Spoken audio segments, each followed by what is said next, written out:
नमस्कार, साक्षी news network और आप सभी का स्वागत है। पश्चिम बंगाल बीजेपी में मचा घमासान थमने का नाम नहीं ले रहा है। विधानसभा चुनाव के बाद से पार्टी के बिगड़ते हालात के लिए राज्य इकाई के वरिष्ठ नेता जहां युवा नेताओं को जिम्मेदार ठहरा रहे हैं, तो वहीं युवा नेता वरिष्ठ नेताओं पर हमले बोल रहे हैं। आखिरकार अब भाजपा आलाकमान ने हस्तक्षेप करते हुए आपसी वाद विवाद को खत्म कराने के लिए बड़ा कदम उठाया है। भाजपा ने पश्चिम बंगाल के अपने वरिष्ठ नेता दिलीप घोष की पार्टी की राज्य इकाई के खिलाफ आलोचनात्मक टिप्पणियों पर सख्त रुख अख्तियार करते हुए उन्हें आगाह किया है कि उनका आचरण अस्वीकार्य है।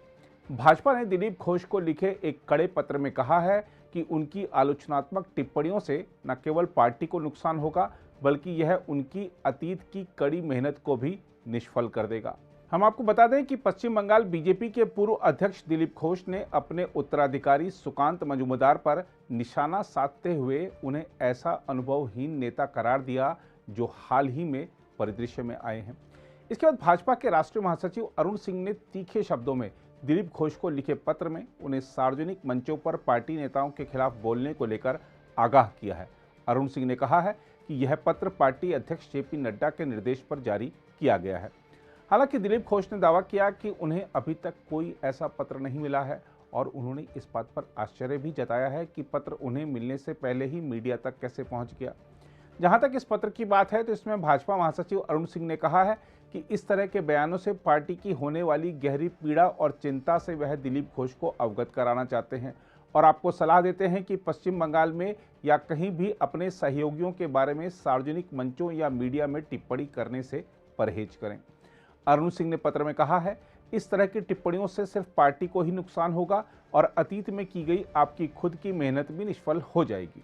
इसके अलावा उन्होंने कहा है कि आपके कद के व्यक्ति जो राष्ट्रीय उपाध्यक्ष हैं, उनके द्वारा इस तरह के बयानों से पार्टी कार्यकर्ताओं के बीच गहरा असंतोष, अशांति और अलगाव पैदा हो सकता है। अरुण सिंह ने पत्र में कहा है कि भाजपा का राष्ट्रीय नेतृत्व मीडिया के जरिए ऐसे बयान जारी करने से काफ़ी चिंतित है। अरुण सिंह ने आगे कहा कि पार्टी कार्यकर्ता पश्चिम बंगाल राज्य भाजपा के अध्यक्ष के रूप में आपके द्वारा शुरू किए गए सराहनीय कार्यों को जारी रखने के लिए दिशा, समर्थन और प्रोत्साहन के लिए आपकी ओर देखते हैं। अरुण सिंह ने कहा है कि कुछ ऐसे मामले सामने आए हैं जब आपके कुछ बयानों ने राज्य के पार्टी नेताओं को दुख पहुंचाया है और भाजपा के केंद्रीय नेतृत्व को भी शर्मिंदा किया है। हम आपको बता दें कि पश्चिम बंगाल बीजेपी अध्यक्ष के रूप में दिलीप घोष का कार्यकाल बेहद सफल माना जाता है। इस बीच पश्चिम बंगाल बीजेपी के अन्य वरिष्ठ नेताओं ने इस मामले पर टिप्पणी करने से इनकार कर दिया है। वहीं बंगाल में सत्तारूढ़ तृणमूल कांग्रेस ने ट्विटर पर कहा है कि यह घटनाक्रम भाजपा खेमे में एकता की कमी को दर्शाता है। टीएमसी ने ट्वीट किया, हमने पहले भी कहा है और इसे फिर से कहेंगे कि भाजपा ने ताश के पत्तों का घर बनाया है जो तेजी से गिर रहा है।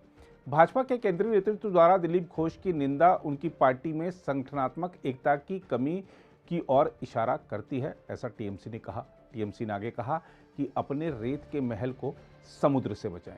यही नहीं, तृणमूल कांग्रेस ने भाजपा के राष्ट्रीय उपाध्यक्ष दिलीप घोष का एक तरह से समर्थन करते हुए यह भी कहा है कि दिलीप घोष को अन्य राज्यों में जिम्मेदारी देकर उनकी पार्टी के नेतृत्व द्वारा उन्हें बंगाल से बाहर किए जाने का प्रयास किया जा रहा है और इसका उन्हें विरोध करना चाहिए। टीएमसी के वरिष्ठ नेता और राज्य के मंत्री फिरहाद हकीम ने पिछले सप्ताह कहा था, दिलीप घोष एक प्रिय मित्र हैं, मुझे उनके लिए बुरा लगता है, उनके साथ हुआ अन्याय अनुचित है। उन्होंने कहा था कि मुझे लगता है कि उन्हें इस अन्याय का विरोध करना चाहिए। उन्होंने कहा, हम चाहते हैं कि वह बंगाल में रहें।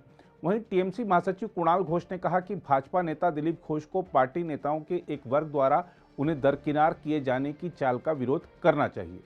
टीएमसी नेता कुणाल घोष ने कहा, पार्टी में अन्य लोगों द्वारा दिलीप घोष के साथ जिस तरह का व्यवहार किया जा रहा है वह दुर्भाग्यपूर्ण है। दिलीप घोष को इसका विरोध करना चाहिए, उन्हें हमारा पूरा समर्थन है।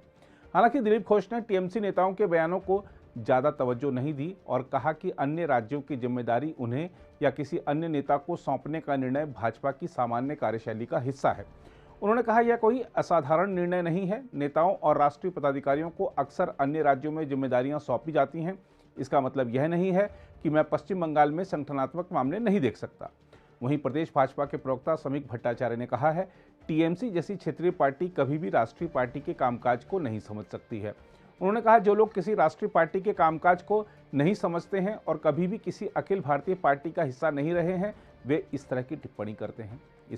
इस बीच माना जा रहा है कि भारतीय जनता पार्टी के अध्यक्ष जेपी नड्डा के जून में पश्चिम बंगाल के दौरे पर जाने की संभावना है। पार्टी की राज्य इकाई के अध्यक्ष सुकांत मजूमदार ने बताया है कि नड्डा संगठन का जायजा लेने के वास्ते एक दिन के लिए राज्य का दौरा करेंगे। मजूमदार ने कहा, हालांकि तारीख और कार्यक्रम को अंतिम रूप दिया जाना बाकी है। वह संभवतः 7 जून या 8 जून को राज्य का दौरा करेंगे। वह संगठनात्मक बैठकों में भाग लेंगे।